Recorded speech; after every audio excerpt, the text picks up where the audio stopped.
Well, good evening, everybody, and welcome back to another exciting and yet unpredictable Down the Wrestling Rabbit Hole. I'm, of course, one half of this debacle here, and my name is Howard Morgan, and joining me as always is my faithful tag team partner and ECWA legend. Rightfully should already be the ECWA Legends champion, and Right. Mozart Fontaine. Mozart, how are you doing tonight, brother? Doing awesome. Hey, I can't see you. Why can't I see you? Can our Steve said the viewers same see you? thing. Hold on, you can turn off while recording. I don't need to see you. I already know. Yeah, he said the same thing, and I can see me, but I guess you guys can't see me. That's all right. I just look at a blank screen that says H on it. Yeah, it is what it is, but I don't know why it's not coming up. But Mozart, is there no better way? And I don't care whether it's spring, summer, winter, fall, than to start your day with a nice cup of coffee. Like, is there a better way to start your day? You got my morning text. Yeah, so there's not. But see, I need that. That's part of my morning routine. So I start the coffee. I put everything. Sometimes I put the grounds in the night before. I filled it up. I got my lettuce ready for the war pigs. I got 3 guinea pigs, and I'm telling you, they're badass. So I got the war pigs ready. I come back down. I smelled the coffee. I'm like, oh, it really smells good this morning. And I walk into the kitchen, and the cats are like gathered around, looking at me like, oh shit, dude. I mean, coffee was everywhere. I had grounds. I had it in drawers. I had to wash all the little thing, all those little your towels for your dishes.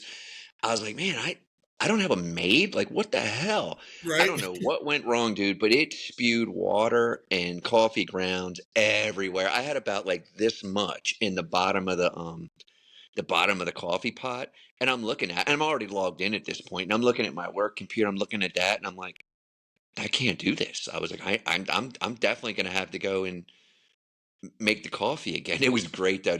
But the best though, if I should have took a video of Jasper, of my tuxedo cat, he was sitting by the coffee pot, sitting in the coffee because he's not that smart. And I was like, dude, what are you doing? I don't know if he tried to make it, drink it. I don't know what was going on, but it was brutal.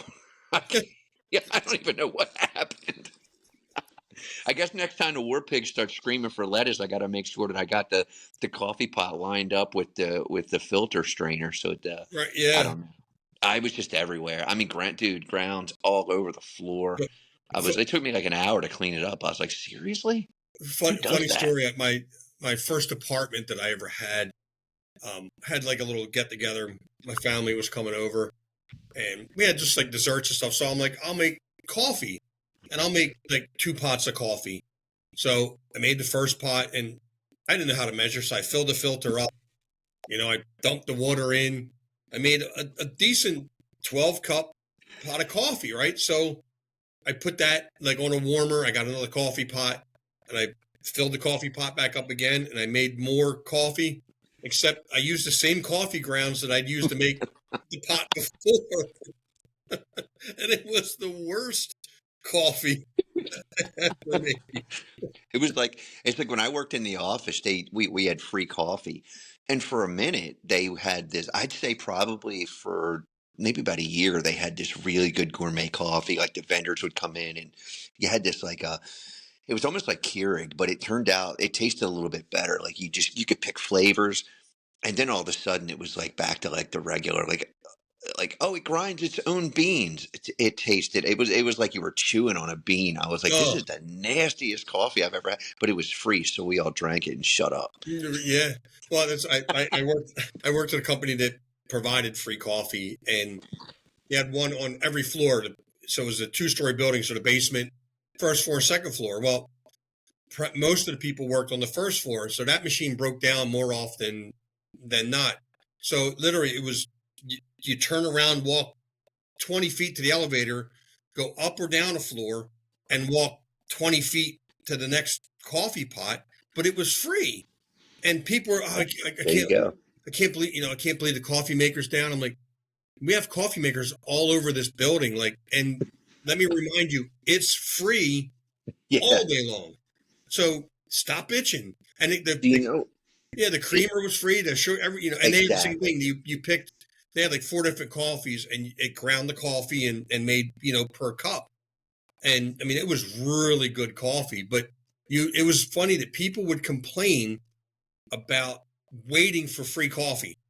Well, It's listen, drive to Wawa, take 15 minutes, drive to Wawa, and come back. exactly. But And it's wait in funny line. what people will complain about, and it bleeds into wrestling too, obviously. But our choice, and I'll tell you this because I think what's going to have to start happening is every time I get up in the morning, I'm going to have to hit the entrance song. I'm going to have to hit the Sharp Dressed Man to get out of bed and start rolling There you upstairs go. because it's either that or coffee because I got like nothing to look forward to except logging in, except playing with the cats and the guinea pigs. Then you got to log into work, but our alternative when I was in the office was on campus, but it was Starbucks. And when I tell you it was $9 a cup, I'm not lying. And I'm like, are you going to drink the free stuff, or are you going to go broke buying coffee at Starbucks? Right, Seriously, every day, you know? sometimes twice a day. Yeah. That's $100 in coffee twice. I mean, $100 a week in coffee if you I do it mean, twice a day. it's unreal what they charge. It's Wow. yeah. But But I I'm gotta. glad you brought up Sharp Dressed Man, because I instantly went to the Fantastics when you said that, and I could picture them in my mind. Fulton and Rogers coming out, Oh yeah. to Sharp Dressed Man, and the crowd going crazy. Especially the teeny boppers and the younger girls just absolutely going crazy over these guys. Um, would could there have been a better entrance theme for them, or do you think, like, I mean, obviously the us they nailed it, but at that I time, mean, at was one there point, another theme that they could have used, or because I I'm mean, you could. At one point, I think they did some generic music for them. When it started to get a little more corporate with WCW in the late '80s, maybe right, early '90s. But that's an interesting thing. Like I wanted to talk to you about that because I was driving the other day and I listened to my Sirius XM and I heard Ted Nugent's Stranglehold, and right, for us that would remember the early territories and Kevin Von Erich, which you and I talked about the Von Erichs last week on the VOC Nation. We talked about uh, Von Erich brothers and what they did for Texas, but that song when he put, I mean, I just have this visual of all three of the brothers, but in particular, you know um Carrie came out to Rush's Modern Day Warrior, and right. he just couldn't get to the crowd. I mean, he couldn't get through. That's another thing for you young whippersnappers. When you think you've seen a pop, I don't know. I give you an example. I watched Raw last night. I'm a little bit embarrassed to admit it, but I saw Roman Reigns come back. Very, very nice reception. Nothing compared to a normal day at Texas Stadium and Oh Kerry no, Von Erich walking to the crowd. it, You it, can't understand. It's just like if you've never seen Beatlemania, go look at what happened when the Beatles landed in the United States and tell me that it would. There have been people that are close to duplicate that, but when you see some of these wrestlers who were paving the way for what we now today call sports entertainment, I don't know how entertaining it is, but it's when you watch Kevin Von Erich come to the ring and Stranglehold's playing, and he can't get to the ring because the girls are all over him. Why Stranglehold? Okay, cool, yeah, because his finish was the body vice yes, and Iron Claw combination. But the body vice was what he was real, was kind of like his signature move. And I mean the leg scissors. And for anybody who's never really been put in that hurts. and when you look at Yeah, you look at Kevin's overall size, yeah. great physique, but then when you look at his lower half, from his waist down, his legs Well, were you pick a almost move that's disproportioned. They yeah. were So huge. so you and I talked about this a little bit. Like you want to pick a move that you can do to anybody. So you can do that to anybody. It doesn't matter if you're Abdullah the Butcher or me. Right. You can put that on anybody, and you also pick a move that accentuates your strengths. So if you're a power guy, then okay, maybe you do a nice power move, but again, you should still be able to do that to everybody. um, and if maybe you have that rare occasion the guy is too big, then maybe you should have a secondary type of signature move. But that was just his signature thing, was that body scissors. So to come out to the song like was kind of cool. And plus it was it's a long song. There's a huge instrumental break. It starts out with a neat guitar riff, and then the the vocals are soaring. So that's one of the things when we'd pick entrance songs for my students, like they'd come to me with their favorite song, and I'd be like, never going to work. It Right. just, Well, that's can you crazy. imagine if you're in talking about matching the song to to the town? Can you imagine if you're in in the Sportatorium, which is in downtown Dallas, Texas? It's now an intersection, like by an overpass or something now. But there was a Yeah. huge Sportatorium there. It's a Friday or Saturday. I think they wrestle on Saturday nights, and Kevin Von Erich's music hits, and he just kind of comes like moseying out and just kind of walking. He just like dude, like you're killing it. His entrance, even his walk to the ring matched almost the tempo of the music, like he was into it, and it which added more hype and got the crowd incensed. And like you said, for those that are younger that just don't understand, like this wasn't a far walk to the ring. It was short. Mm-mm. It No, it was was short. person to maybe if they had to walk 60, 70 feet, they're not walking the half a mile that they are now. So it was very difficult to get through the crowd because it was literally a piece of rope, this magic rope that held everybody back. The rope, yeah. I don't know how it worked, but this rope just held everybody back. But just to get through that sea of people, when that music started, and he would come out, literally on fire and try to get to the ring. I think he was half exhausted by the time he got there. He literally had to fight his way to the ring, in a good way. Yeah, Didn't have a wrestling exactly. match, but it, it Hmm. was it was intense. It was there was nothing like it. Um, and they all it didn't matter which Von Erich came out. No, Kerry, Kevin, or David. We'll excuse Lance because he really wasn't a Von Erich, even though that's what the right. wrestlers want to tell you. But those three were just phenomenal. Whether they came out together in a tag team or singular, they were all mugged, on the way to the ring, with their entrance musics, and you knew something special was going to happen that night when they came out, and their entrance music was almost as good as they were, as good as the Von Erichs were, and I still like it's going through my head now, like wow, I can see you know Kevin or David or Kerry trying to get to the ring and literally fighting their way through, Yeah. and the music's playing. You're like, wow, that this, and it energized the crowd. No different than when the Road Warriors came out, the Iron Man, when that first couple Yeah.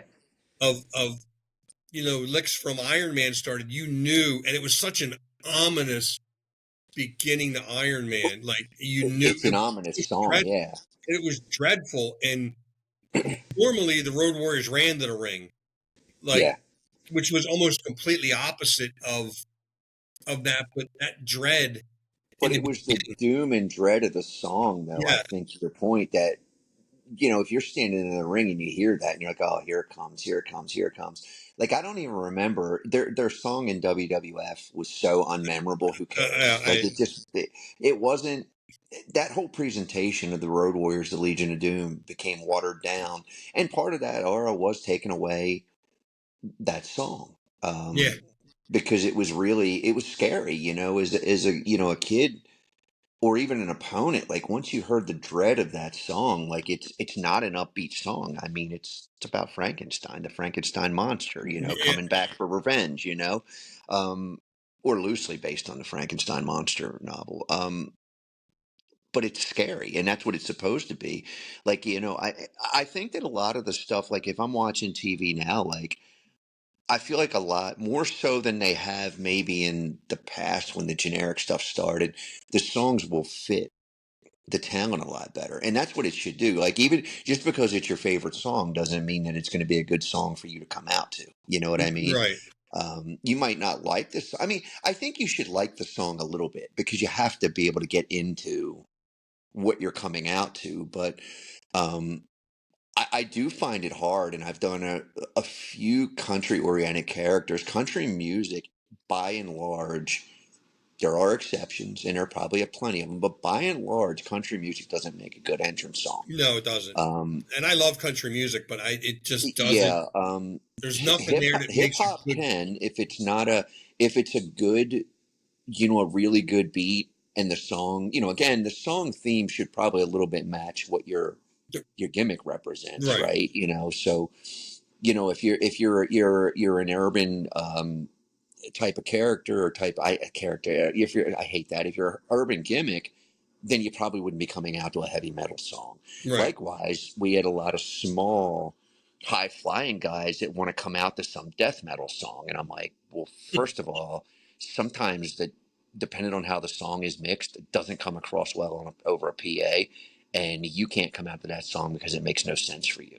You know Yeah. what I mean? I know it's No, your favorite song, but so right. that's kind of like what got me thinking was how well and iconic some of the songs were that, I never forget Dusty Rhodes using, the Midnight Rider, Allman Brothers Midnight Rider, when he was the Midnight Rider masked gimmick. And for anybody that doesn't know, yeah, that was the American Dream. Just Yeah. just just in case you're wondering, I don't know who the Americanas are, but it's not Dusty Rhodes It's for not sure. Dusty. Right. One thing for Yeah, sure, it's not Dusty Rhodes. we're damn sure. Yeah. So, Right.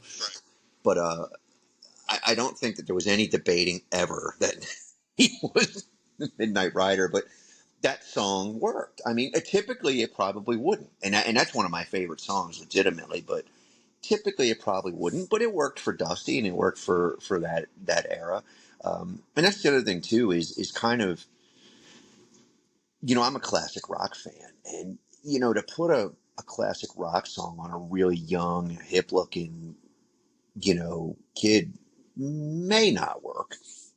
But again, a lot of that stuff was geared. I mean, they were structured. Again, you start talking about structuring stuff, structuring a wrestling show, structuring a wrestling match. Those songs were structured. Like a lot of Van Halen songs had just iconic intros. So you had a minute for that intro to set in. Then you could burst through the curtain. Then you could come, make your way to the aisle. So the song kind of had to have a certain cadence to it too. Like Iron Man, you got the I think it was the kick drum, for two or three beats, and then Ozzy's blurbled voice says, "I am Iron Man," and then here Yeah. comes the riff, and then here comes the Road Warriors to the ring, and oh shit, we're done. You Right. know, I don't even think their matches would have lasted through that song had they let that song No. play sometimes. But um, classic for us on the independent scene was, and I know a lot of guys used Welcome to the Jungle, but it never made any more sense than it made for Cheetah Master, Right. legendary Cheetah Master here out of Delaware, ECWA. He did some other independent work, but he could play the crowd through that entire song. And there were people who couldn't, I knew personally, did not like hard rock, did not like heavy metal, but they were singing every word to that song when he came out. And they just loved that song because that's his song. But again, it's once the first, you know, the guitar riff hits and it's like, oh my God, the crowd comes unglued. And then once it starts, like the main, riff kicks in, there he comes through the curtain. That's what I would look for in an entrance song. Like when you were watching, Howard, like what grabbed you as the entrance song? Like, Well, because a lot of and that we honestly, talked offline. We wouldn't even, when we were kids, that's how we found out about a lot of songs. We're like, oh, let me yeah. go find that song on the radio now, or go to Yeah. the record store. Well, and a lot of it is in with even the hype and the build. Um, the Hulk Hogan's Real American. Yeah, It doesn't start out with that guitar riff. But as he got more and more popular, they shortened the intro. The intro's a little slow, and there is some lyrics in the beginning, but it's really kind of slow. And he used to come out to that. It used to build like you knew he was coming, and if you could almost time it right, in your mind, you knew the second he would come through the curtain, because that as soon as the guitars hit, that's when he would come through the curtain, and and he had it timed perfectly um, to that. And I actually went out and bought that album. I think it was at a Sam Goody or and for those of you who oh don't know, wow, Sam Goody was a record place, and those little records they were little black discs you put on a record player, and you dropped the little, needle on it and it played the song. And to me, to this day, there's no better sound than listening to music, on a record player. The clicks, the pops, the imperfection in the music. I love, that stuff. But yeah, I think, obviously Iron Man was one. Um, and the Freebirds, Bad Street, when they came out, and they actually released a whole video. Well, if you remember, they were one of the first acts, if you will, in wrestling to use an entrance song. It was Skinner's Freebird. Yeah, I was Talk about saying, a yes. song that necessarily wouldn't make a good entrance song. And again, another one of my favorites, but it starts out very slow. There's a lot of like, there's a little bit of, Hammond organ. There's a little bit of, guitar trickery. And then there's the slide guitar that everybody knows. That's the main riff of the song. That song for those guys, come on. Bad Yeah, Street was great too, though. Bad Street was a yeah. really But good I was going to, transition. revert back to that, but because they made Bad Street such a huge production, Hmm. and as they were they still in world class at the time? I can't remember where I saw it. I don't remember. But I remember watching a video and I'm like, man, I love this song, but but prior to that, obviously, they used Freebird, which again, yeah, probably not. If you took 100 out of 100 wrestlers, it wouldn't apply to any of them, Right. and I'll, go any, as I say, when we fantasy book any genre and, any time, Hmm. it really it almost like it was tailor written for the Freebirds. And Yeah. them coming out, to that, was fantastic. And just, you know, Michael Hayes, just the way, he would dance and, take his jacket off, and while the music's playing, he got, as the Von Erichs were getting cheered just as loudly, the Freebirds were getting booed, um, to the point to where, you couldn't hear, the introduction, almost couldn't hear the song over the crowd, which, tells you something, and again, for those younger people that are, um, listening, there is a thing called the Road Warrior Pop they coined that because as soon as that first 2 seconds of Iron Man started, the crowd would react because they knew what was coming. But the same thing was happening, to the Freebirds, um, down in Dallas and everywhere else. I mean, it was unbelievable. But yeah, there were the songs, like I said, Hulk Hogan, um, both Freebird and, Bad Street, were the ones that I really like. Obviously, Bad Street, I don't ever think made it to the airwaves. Well, neither did Hulk Hogan's, I don't think. But Freebird was one of those ones that I listened to, and and I thought I might have heard it before. I'm like, man, the song sounds familiar. And then I heard, then as I'm watching wrestling, I'm like, oh, and I always record, like my kids, they would watch the old CSI, and of course, the Who did the end. Yeah. They didn't do it, but they used the Who song, and my kids heard that on the radio. They're like, Dad, that's the theme song from CSI. I'm like, nah, that song's 40 years older than CSI. Like that came out Yeah. a long time ago. And that's the But same was for but the Freebird. word, that hook is kind of like, what CSI was, looking for a criminal, right? So who are Right. you? Yeah, that makes sense. It's funny because a lot of newer shows are using classic songs. The I just watched Dark Wolf, the Terminal List, which is a prequel to the original Terminal List series and book by Okay. Jack Clark. They used was really cool. They used Simple Man, Skinner's Simple Oh, Man, redone by Shinedown, which was a pretty decent hit for Shinedown. Probably not. I mean, yeah. they had a lot of their own stuff that really hit big in the early 2000s as they were, breaking. But that song is done really well by them, and it's all acoustic as far as I can remember. Just the guitar and the singer. But at one point during the song, and again, why that song? Because the story is this, special ops guy is just trying to do the right thing. At his core, he's just a simple guy. but Right. he's in all kinds of worlds of crap, Right. trying to do the right thing. And at some point in the series, they used the original song. Skinner's original version of it is, well, I'm going to say original. I'm not a aficionado one, but I think it's the original version of their song. And I know it was them. I just don't know if it was the original that they recorded. There could have been like takes and this, that, and the third. I wasn't enough of a Skinner fan, but um, when you use I think to us in wrestling, the music is just as big of a part as your ring gear. So what do you look like when you come out of the ring, right? So there's as you're to your point, Michael Hayes in a beautiful big, you know, uh, you know, um, rebel flag robe because again he's a Southern man. That's the gimmick. That's the persona. Um, the a lot of like I said, a lot of the new stuff, man, like it's done really well. Like you can all you again, it's got to be make you understand who's coming out before you see them. All the new, like, Rhea's song, by Randy Orton. Who that is before the music even hits. Oh There's some yeah. type of sound bite, sound clip that they've built into the song.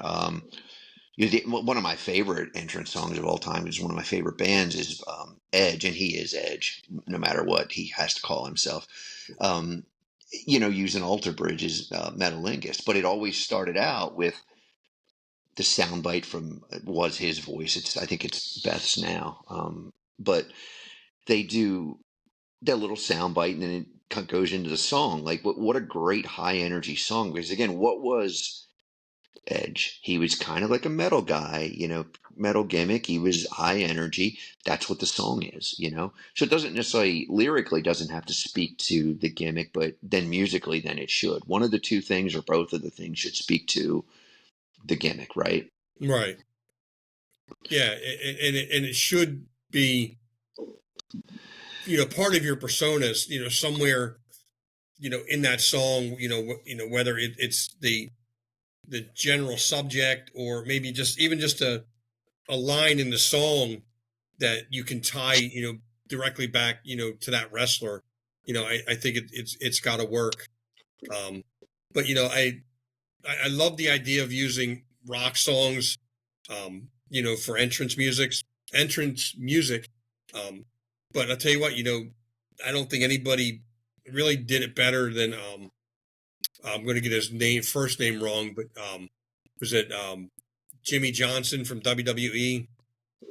Um, he wrote the music for a lot of, Yeah, I think that's his name. Why does it um, slip in my mind? Yeah. yeah, and I apologize if I botched his name, Triple H, because I know you're listening. My apologies. Um, Absolutely right. Yeah. um, We're all over but the world now. We brought it when up. you hear that, when you hear that glass break, you know, Hmm. you know, Stone Cold's coming out, and just Right. that there's no lyrics. It's just instrumental, and and he's coming to the ring. Um, and again, it works for him because he's got that persona that that he's just going to walk through anything to to get what he wants, and to nothing's going to really stand in his way. Not a glass window. Nothing is going to stand in his way. Is conversely on the other side when that tires screeching and that car crash happens and out walks mankind. The guy kind of looks like he's been in a car accident, like Yeah. literally down to his ring gear. Like I think he's worn the same pair of sweatpants for the last 25 years. That and the flannel shirt. He maybe.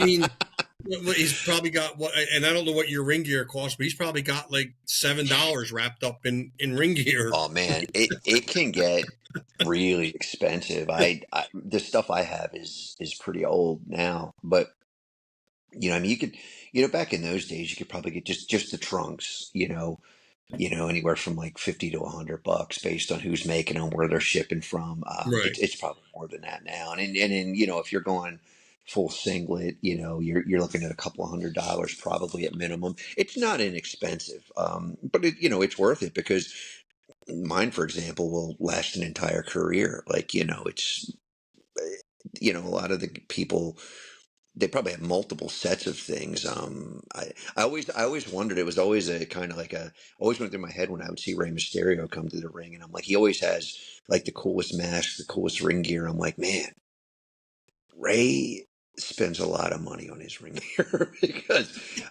as far as I know, and I could be wrong. Again, I don't work for WWE, but I think if years ago, if I recall, I'm pretty sure they're still buying their ring gear, even though it's made in house.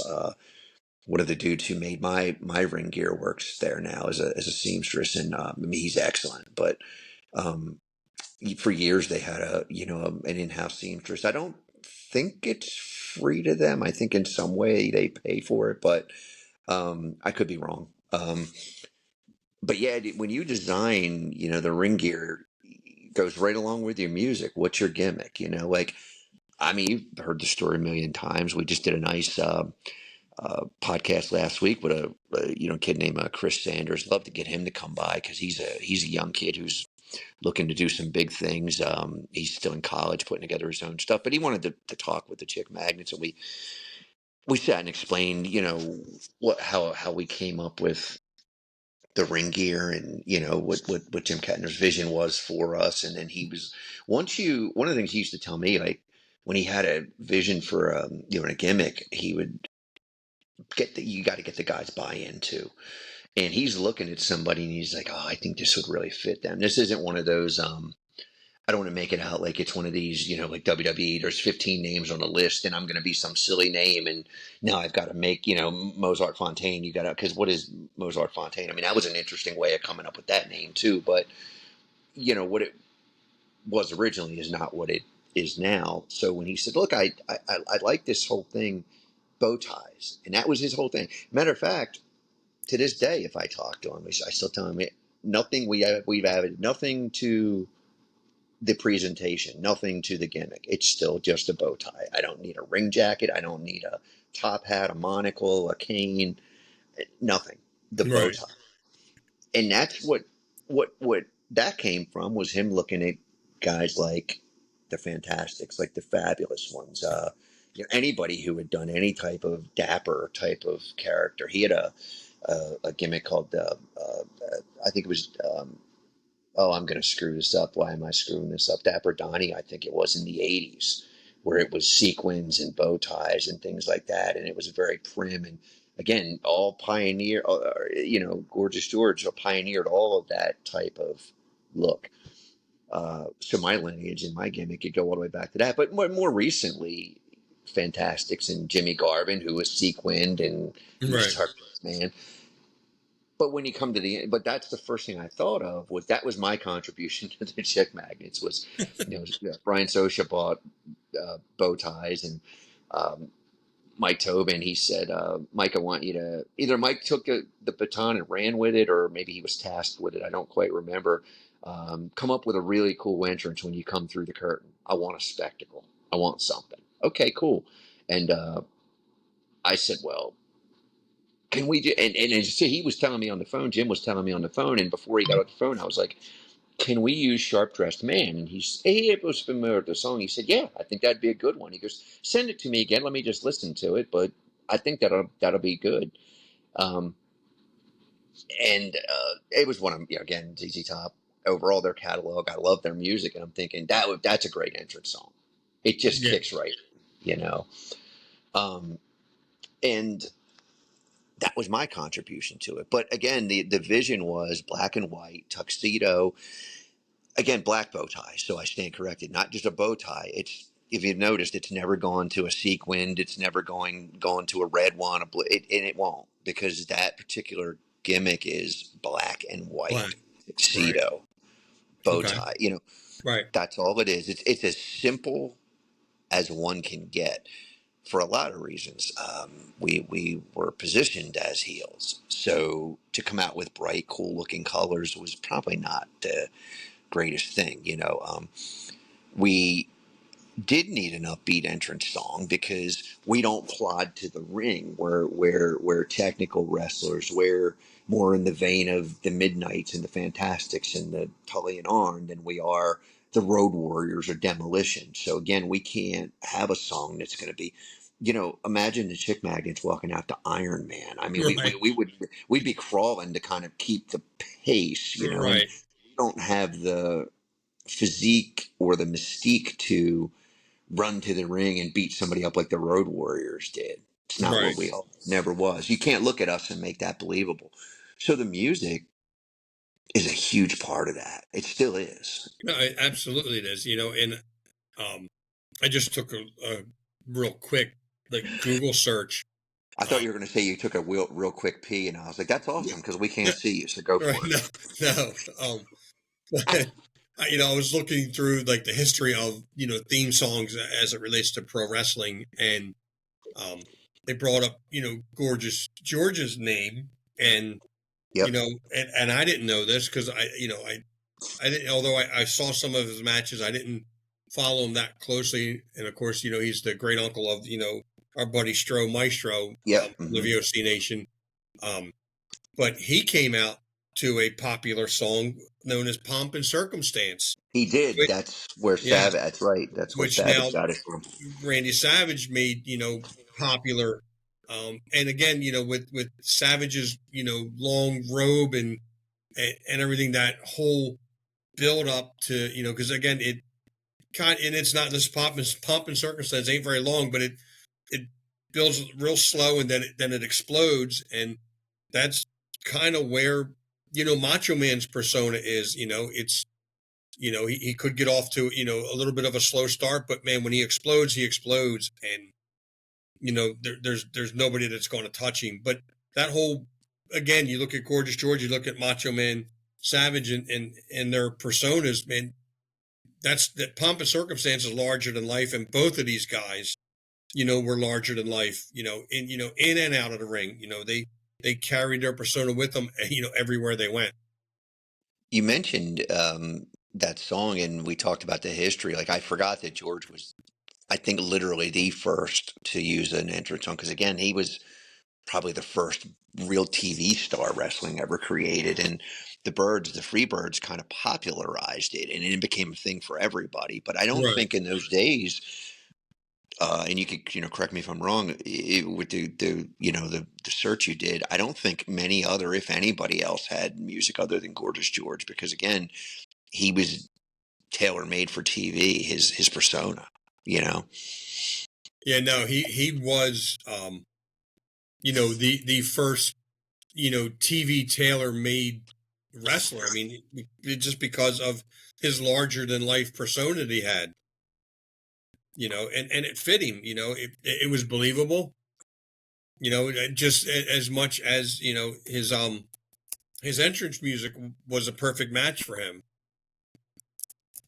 It's cool because you see, I'm now looking at, and I never put this together before, although I knew that he used that song, and then obviously Savage made it mega popular. But the way that they both walk to the ring, where George would like to stop and have his nose up in the air, and he would, Savage would walk to the ring and he would point to the crowd, and but he had that same cadence to the ring. He didn't necessarily stop, but he strutted to the ring in a really cocky way. He didn't walk to the ring like a no nonsense guy like Harley Race did. You know what I mean? Flair was the same way, using the theme to 2001: A Space Yeah, Odyssey. Space He Odyssey. walked to Yeah. the ring. He wanted to show off those robes, which by the way were extremely exquisite. And he wanted to spread out the robe like Savage did, and he wanted to spin around, let the crowd take a look. He wanted to take his time coming to the ring because for the better part of a decade, he was the world champion. Like, I'll get to the ring when I get to the ring. And Right. Right. On my time, we'll do yeah, this. And and this, as the champ back then, hmm you were on the champ's time. But yeah, real quick, back to um, Gorgeous George. Yes, he was the first wrestler to use okay, an entrance song, and it was Pomp and super cool. Circumstance. And it said that Gorgeous George used it from the 40s to the 50s, and Wow. Pomp and Circumstance was written in 1901, so the song was already 40 years old by the Yeah, time Gorgeous George. It wasn't a new song. It wasn't something written specifically for him. It had been out. cool. for 40 I didn't years. know when it was written.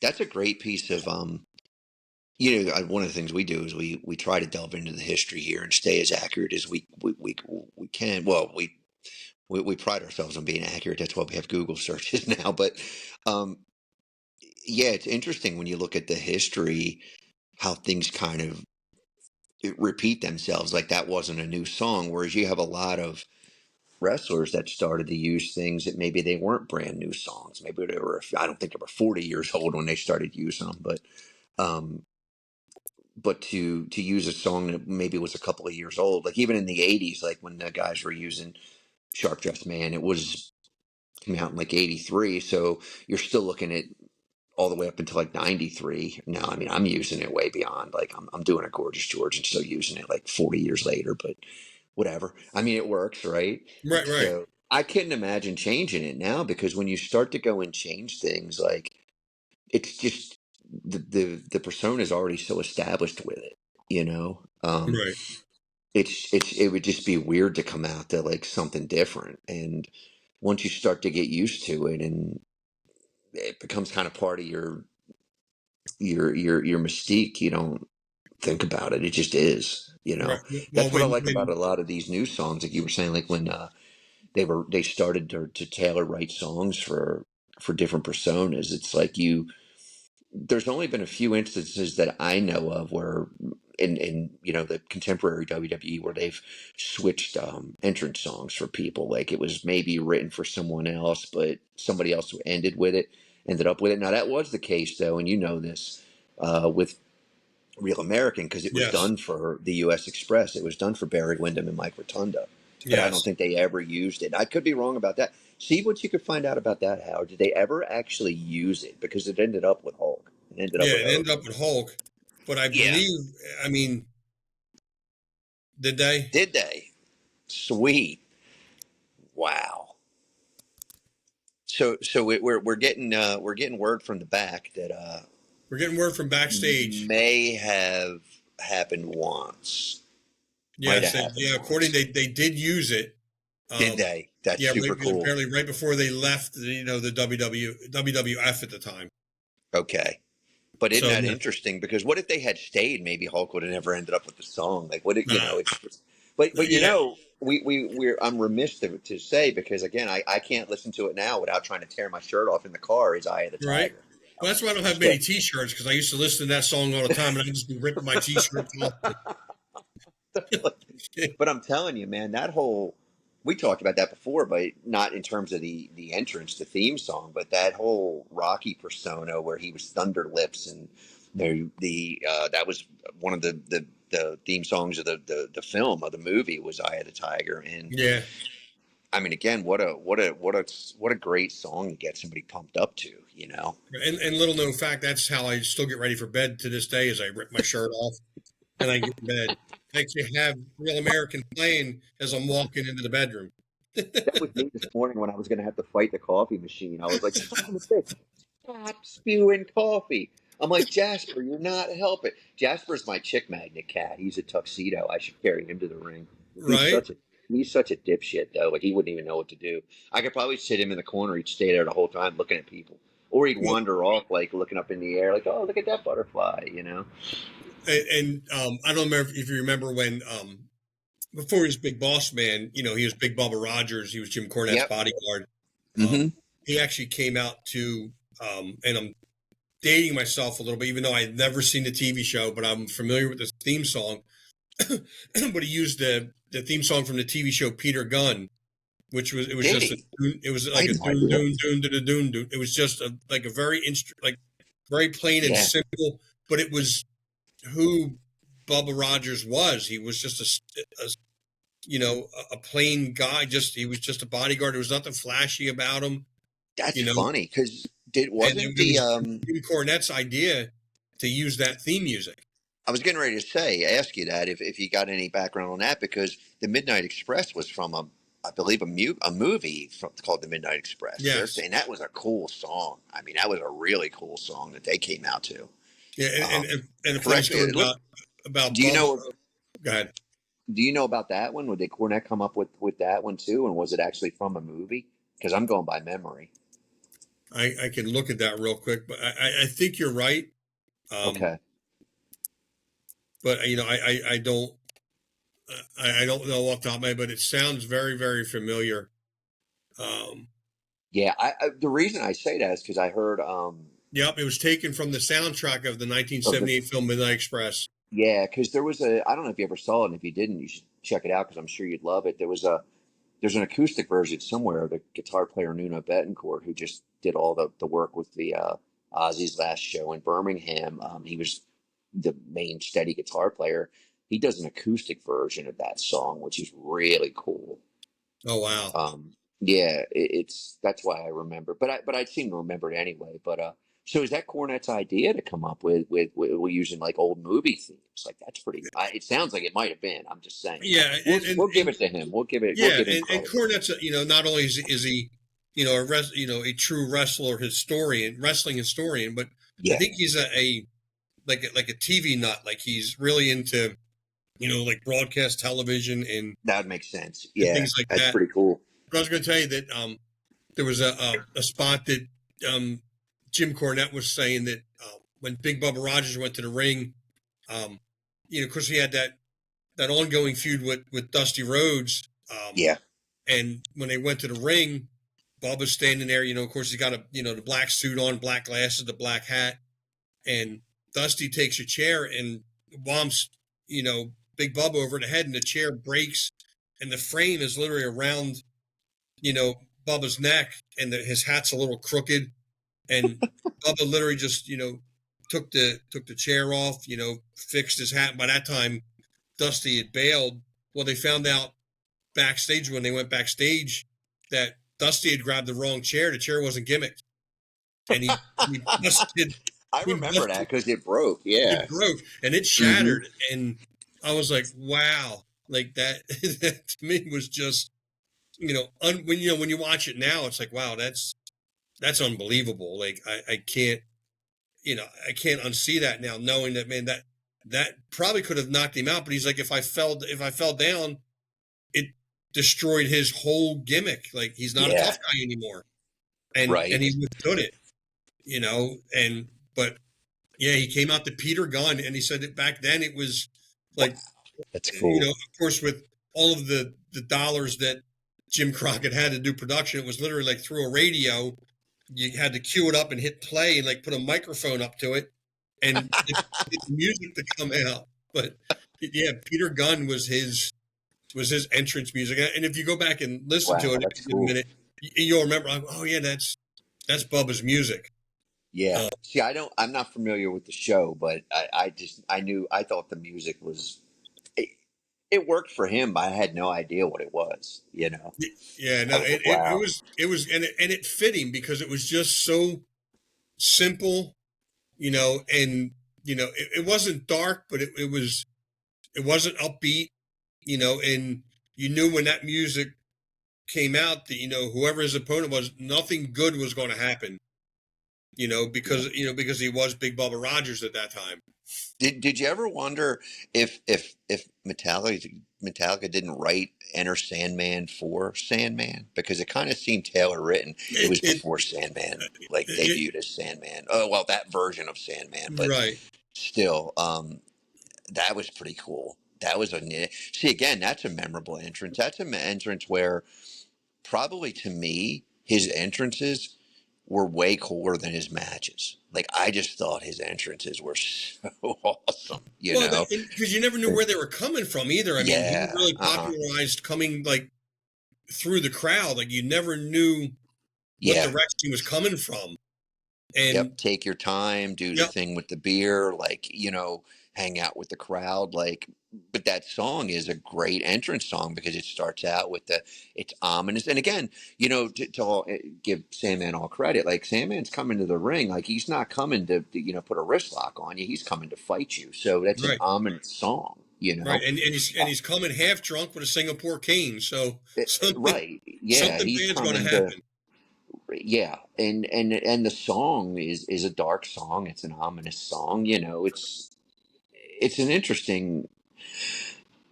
not just an interesting pick. It's a brilliant pick for an entrance song. I mean, besides the obvious that it's like, called Enter Sandman and he's entering the. I mean, that's brilliant in and of itself. But just the cadence of the music, like everything about it, like the ominous, the darkness of it, the tempo of it is perfect for him coming to the ring. And I don't know, that'd be a really interesting interview to talk to somebody like him and say, hey, were you coming to the ring like that before that, or you heard that song and then you started to kind of tailor your way? And I'm not talking about just him. I mean any person, because we would sit down as a chick magnet. I only know my own experience and the songs that I used before that. Okay, I like this song. It would seem like it'd be a pretty good entrance music. I used classical music before that because, again, it was a very Gorgeous George-esque character. I keep saying character, Gorgeous George-esque persona. So would walk to the ring very pompous with all white on and take your time. Well, you're not coming out to a metal song doing that, or a Right, country song, or a rap song, you know right, or a jazz song. That's going to be a classical like piece. It just screams classical. And it was actually, funny thing is, it was Beethoven. It was I think it was the fifth, Beethoven's fifth, that I used, because if you've ever listened to Mozart, and I listened to a lot of it, it's very, very depressing. It's not good for an entrance song. This is, right, Beethoven was big and pompous, so there was a little bit of irony in that too. And the people who knew the piece were like, "That's pretty funny. You're coming out to Beethoven." Yes, I am. right, So yeah, yeah, right, you know. And there's a reason, because, you'd all be ready to, choke on your hot dogs and, sling yourselves from the ceiling if we used a Mozart piece. Everybody be ready to go home and go to sleep. Not that right, it's not great, because he was brilliant, but most of it is not upbeat and lending yourself to a cadence, to a parade, to an atmosphere like that. right. Yeah, and that's what I say. It's got to, like, and I mean, you've said it as well. It's got to match, your persona, and have some of your character in it. Um, and if it doesn't, because not every song, again, obviously not every song is a wrestling theme song, but if it matches, and normally it is more rock and roll music or heavy metal music, because it can be either really an upbeat tempo, or it can be kind of, down and dark a little bit. Whereas, country music, I think, is just, for most part, a little slower. Yeah. There's really not a lot of, although they're great songs, like, Friends in Low Places with Garth Brooks is a great song, but it's not even for somebody like Stone Cold, it's not a great entrance song. Like, nobody No. could use that. Like, it doesn't make sense. Um, but I just think that it theme song, and I call them theme songs. I should entrance music, I should say, is, like you said, just as important, really, as the match itself, because it does at some point set a tone. It gets the crowd fired up, whether they're cheering for you or booing. It's kind of like that little bit of a kickstart, before the match. And Yeah. And in those days when it was being pioneered too, again, we all credit to Gorgeous George, but it really kicked off somewhere around the late 70s, early 80s, if I'm not mistaken, probably more like early 80s. But you get to, I mean, the Midnight Rockers. The Rockers lost so much luster to me once they got to WWF. yeah, They're coming out, the Priests Living After Midnight. Well, yeah, everyone knew that song. It was a huge radio hit for rock radio back in those days.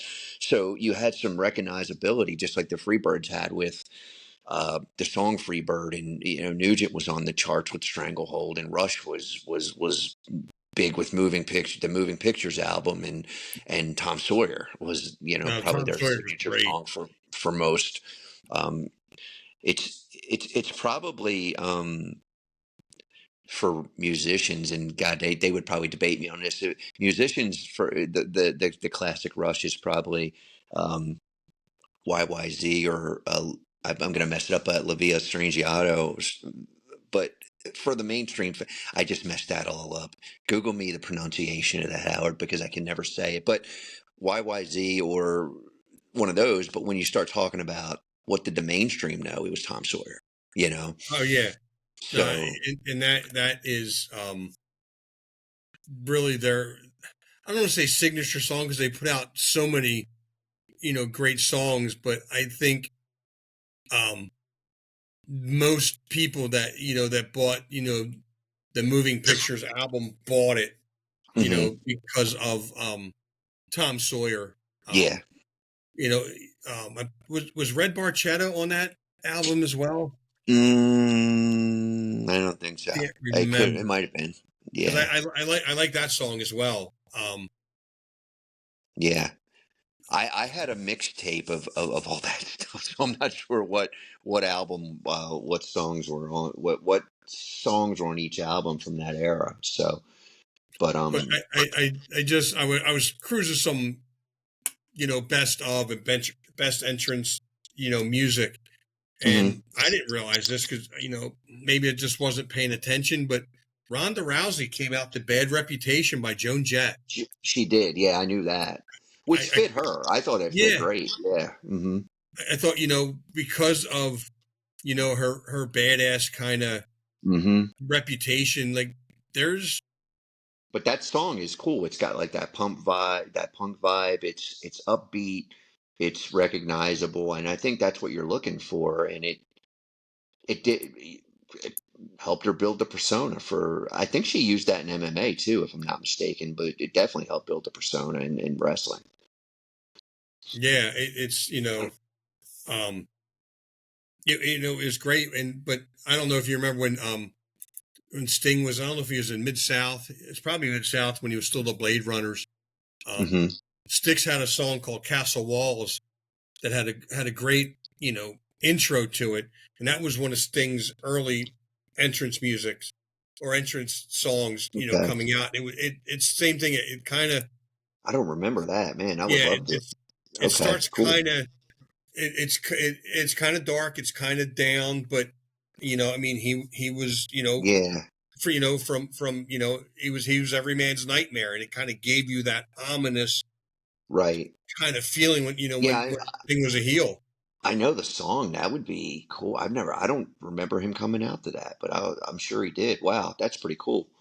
Yeah, it was Wow. neat. I mean, because I mean I was a big Styx fan growing up, so I'm like, Yeah, eh, like they're man, I like I them didn't too. I didn't know who Sting was so much, but Hmm. I knew that song, and I'm like, man, Yeah, that's great. Like that, and that looking back on it now, it's like, man, that really kind of suited his persona at the time because he was just this thug kind of mm, hitman with Eddie Gilbert, and he just he had the dark paint, he had just, and again just this ominous feel to him, and that yeah, song was fitting great. yeah. His evolution was kind of neat because, yeah, going back to those days, I remember he was pretty dark. He was pretty ominous, pretty scary persona. Right, Actually, not unlike he kind of came full circle with that, but it was modernized for that time period. Um, right, yeah, doing no, it that. was. And then we had the NWO, what Oh more yeah, specifically to Hulk Hogan, the Voodoo Child by Jimi Hendrix. it was the mix of Hendrix. Yeah. Yeah, I mean that to me, Hmm. that I mean that and again we can debate how diluted the NWO became, but man, what a great and you had really Hulk Hogan at both ends of the spectrum, Yeah. with his real American, and and he's being Well, coming cheered. out to Voodoo Child, he was so cool, like walking to the Yeah, ring and like you know playing the title like a guitar, and right. that was and again that kind of showed Hogan's what's the words? Why is it slipping my mind? It showed his how much Oh my God, the word slipped in my mind. I didn't have my coffee this morning Right? properly. I had to remake it. Still not over that Still not nonsense. over it. No, Not, yeah, dude, I hold on to stuff. It's but not there, letting but that go. there's something to It say, and I think a great man once versatility. told us That's what I was looking for. It with showed that Hogan's versatility. Yeah. versatility. Sorry. There we go. But Yeah. I remember I don't know who we were talking to, but it was a great man that said he loves him. He loves him a cool heel, and to me, Hogan was that persona Yeah. of a cool heel. Him and between the three of them, between Hall, Nash, and Hogan, that they there was just something. I know we're supposed to bill them, and most of the people did, but man, they were kind of like the Horsemen. Is like I kind of want to like them. I Yeah. want to, That I want to original side trio with them a little bit. was great box office. It started to get out of control after that. Yes, It just did. I mean, it would be. I would like to see, and maybe somewhere some time it has been done, but a faction that didn't kind of get spread thin and just watered down. I mean, even after a while, like everybody was a horseman. It's like you're not. Like yeah, honestly, like after to me, once you got through Ole, Barry, and Lex, there really were no more horsemen, no matter how they tried to package them. And of course Tully, Arn, and Rick.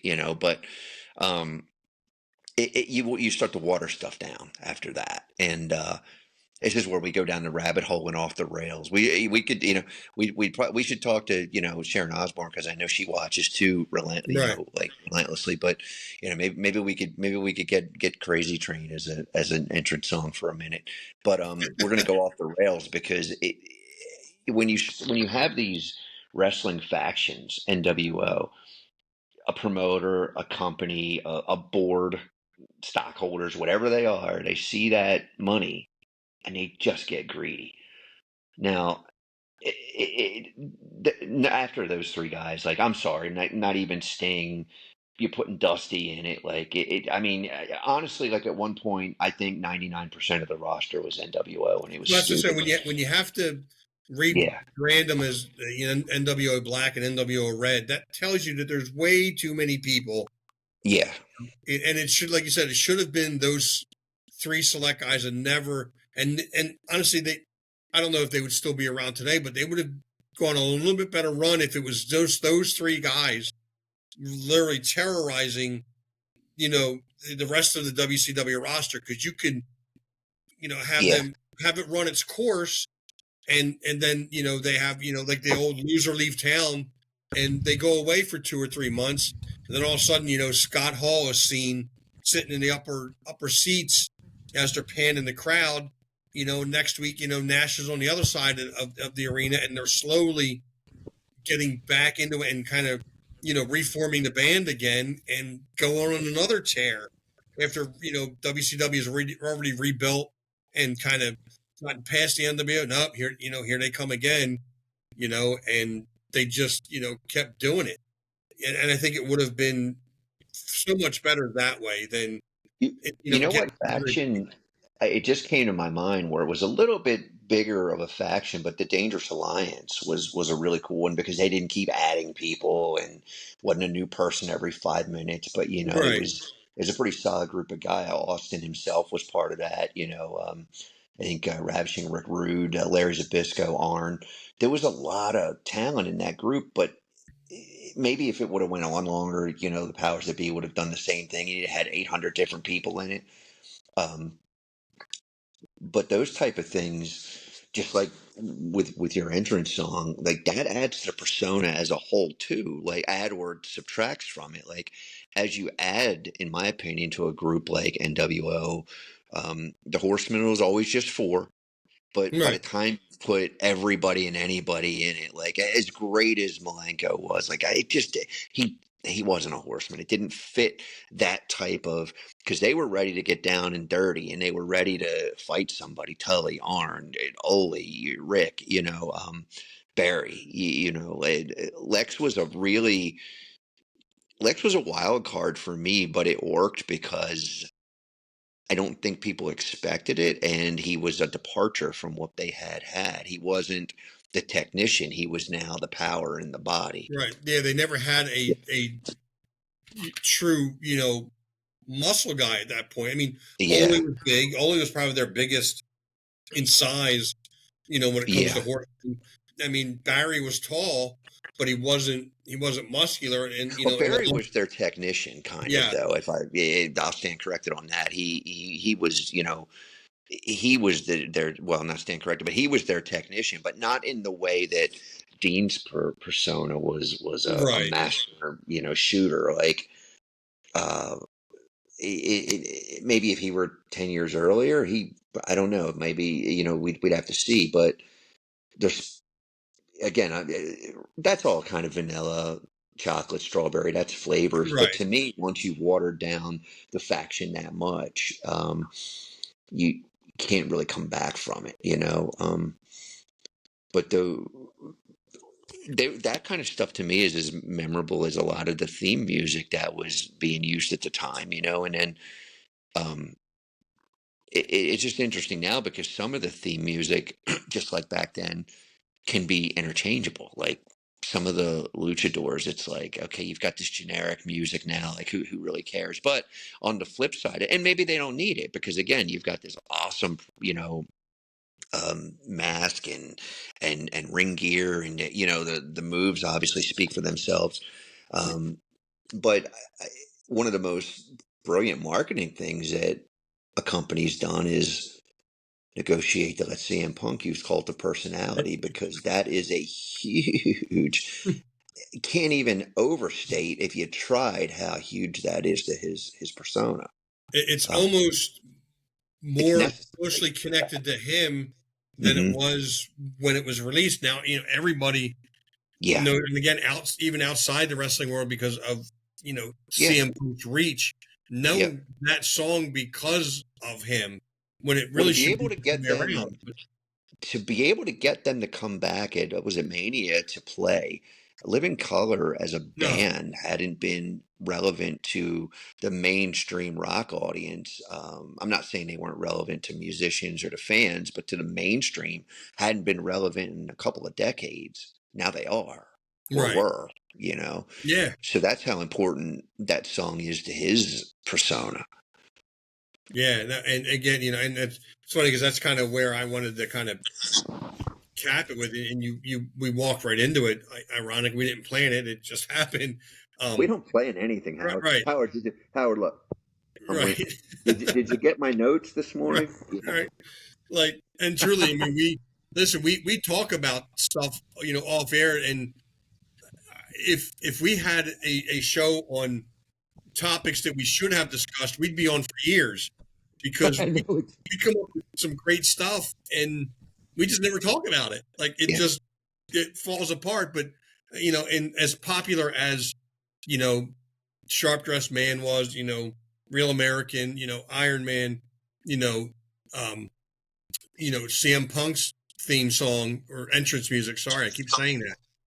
Is synonymous with it's his theme song now. It's not it even is.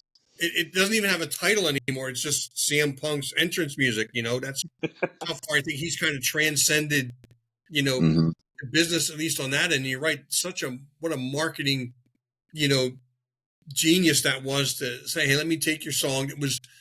It was reasonably popular for its time, and it had run its course, Yeah, and now it comes back, and it catches fire again. Like you said, they played live at WrestleMania. Like that right. song will now really live in infamy now because of CM Punk, when it would have just been another number 300 song on the top 500 songs of all time or whatever. Now I think it's elevated, at least in the wrestling world. Yeah, It has a special spot, which is it's fantastic. it's lyrically too. It's a song that's never going to be outdated. It's timeless Right. Yes. because it's dealing with something that happens throughout history, like how people are, cultivated. Hey, do you like that? Now, Yeah. There you go. how they're kind of, you know, um, it brought into an agenda or a narrative, and that's happened throughout history. So those words, those lyrics, and CM Punk as a persona is definitely one of those people who is um, gotten a lot of people on board with him over the years, and people just gravitate to him. They follow whatever he does. They follow it, right? Whether it was MMA, whether he was out of wrestling for years and seriously was getting chants and getting talked about more than a lot of the people who were actively in it. So he did something right on that level, I think. And um, I I only met him once. He treated me fantastic. I thought he was great. It was at an ECWA show, but he has done something that a lot of guys don't get, and that's marketing. It's just marketing. Right. That's what we do. I mean, yeah, well, we tell a story, but how do we get to the audience? We market that, right? Yeah. You Well, do it with you talk about a song that, that song is definitely timeless. It's one for the ages. Um, and I graduated, a few years ago, and of course they played "Pomp and Circumstance," right? Because that's the graduation song, right? meant decades ago. But whatever, years, decades, it's all the same. Listen, it all runs together now, so what difference does it make? But they've been playing "Pomp and Circumstance" at Mm. graduations since 1905, 120 years. Wow. They've been talking about a song that is timeless, and it transcends into Gorgeous George, Randy Yeah. Savage, and that song is eternal. It will Yeah. it will stand the test of time, and I think any good entrance music will, um, and they'll always have closely connected. And I just saw a meme on I don't know, it's TikTok or Instagram, guy sitting, at the bar, and of course, Cody Rhodes's entrance music comes on, and he's playing it, and it's coming to the chorus, Yep. and it was like, when you have to act normal around all your wrestling friends, when Cody's music hits, I'm like, they didn't even give the name of the song; it was Cody's music, and that's kind of where we are now. It's like it's not Yep. a song, it's not a song by this artist, it's this wrestler's entrance music. It's They're transcended also the music singable now. industry.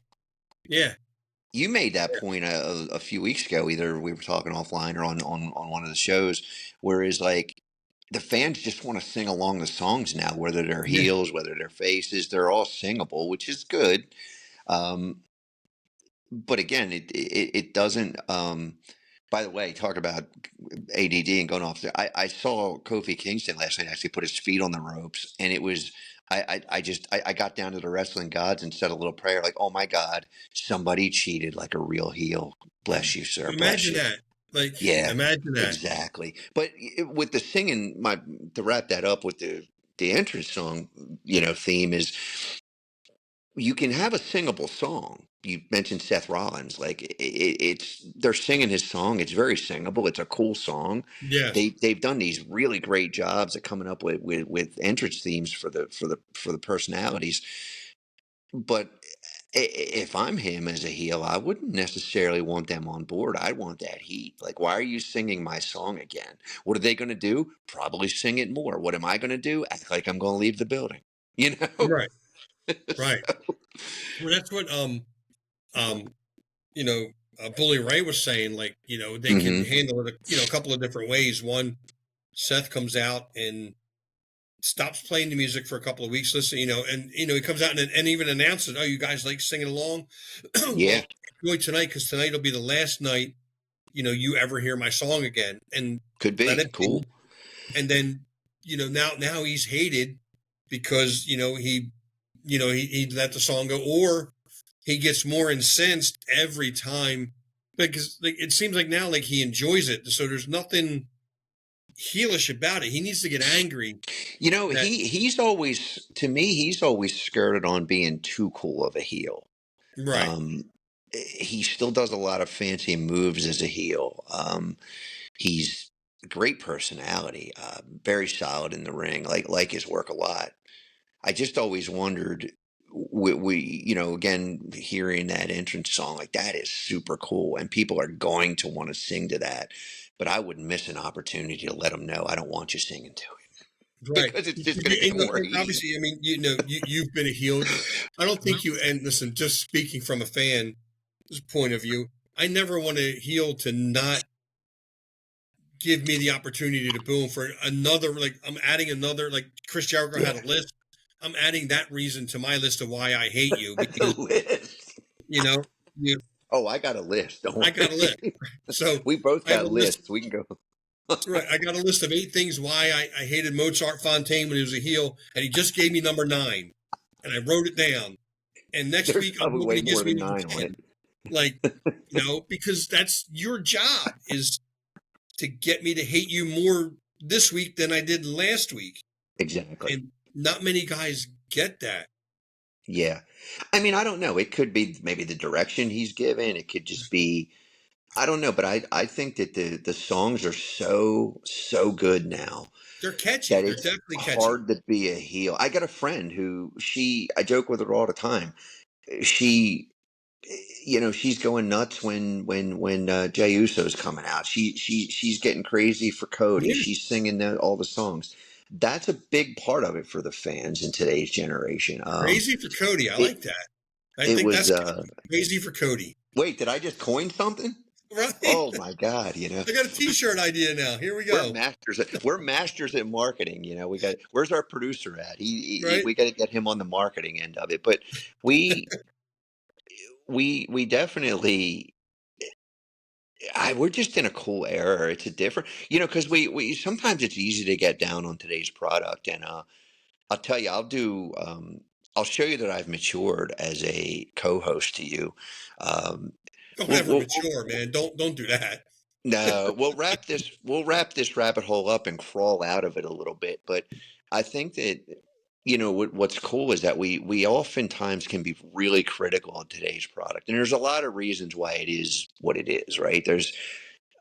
My biggest gripe is the loss of control of the art of it, but the marketing end of it, the music, the production is just second to none. Who would have thought that you'd have your own entrance song done by these great musicians in house, right? Yeah. And That's cool. it was Jimmy Johnson. We did get his name right. Jim Johnson, actually. So Jim Johnson. Okay. we did get his name right, thankfully. The wrestling gods were Sounds like a shining race down car on us. driver. But I think you're right. I think we've dug our rabbit hole deep enough for this episode of a train wreck that we had. It's always one. Yeah, and it's all and keep your eye out for the next one after this. Again, who knows what the topic could be, would be, might be. I don't know. It'll change Would it 20 be cool times. if I had rabbit ears on? You know what I mean? That's not cool. I'm sorry. You know, Nobody wants that. and we definitely don't want to sacrifice a rabbit because that would probably get us kicked off. So No, I'm not talking about that. I love animals. I don't want to hurt it. I've never hunted. None of that. Um, but I'm talking about those big dumb bunny ears you'd buy for oh, the big leashes. dumb bunny ears. Yeah. Or maybe I could be like a scary rabbit because it's like, I don't know. Who knows? We'll see, but We'll do something to get us kicked off the air. That's my yeah, goal. we listen. We got to test the producer's limits here and find out where we are and get Oh, right to that edge and make them yeah. sweat a little bit. I don't think we've made them sweat yet, so we're gonna get them to sweat. And, Yeah. We make him sweat less than a lot of people do. right, absolutely, yes, we do. So, but listen, there's a bar set at least. We know, how high we got to get. So, we'll get there. But Mozart, Yeah. thanks for joining me. It's been a pleasure as Always. always. It's great, and looking forward to doing this again on whatever topic we feel like talking about. Yeah. And here, I'm going to test out a different um, exit strategy each time. But let me just tell you, Howard, keep your head out of the hole. Does that There work? you go. Keep your head out of the hole. There we go. I like it. Yeah. So until next time, keep your head out of the hole. There you Good night, go. everybody. Good